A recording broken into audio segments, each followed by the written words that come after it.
Kebakaran terjadi di Jalan Pala, RT 002 RW 002 Kelurahan Honipopu, Kecamatan Sirimau, Kota Ambon sekitar pukul 20.20 WIB.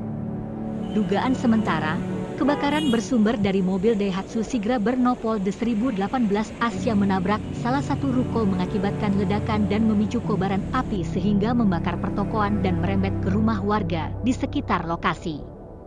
1 orang meninggal dunia, 3 orang luka berat dan sebanyak 110 bangunan terdampak kebakaran ini.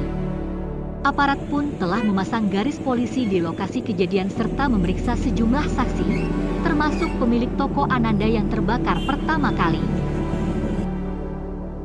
Kepada aparat, pemilik toko Ananda, Ashari Hamsa, menjelaskan, awalnya dia tengah mencuci mobil di depan tokonya. Seketika mendengar bunyi ledakan disertai dengan kobaran api dari mobil Daihatsu Sigra warna merah bernomor polisi D1018 AS. Minibus yang dikendarai Kendari Trisman Patiselano itu pun menuju ke arahnya hingga menabrak bagian depan toko. Lanjutnya, Hamsa melihat kobaran api semakin membesar dan merambat ke tokonya. Saksi lain, Laporo, 36, juga mendengar dan melihat hal yang sama.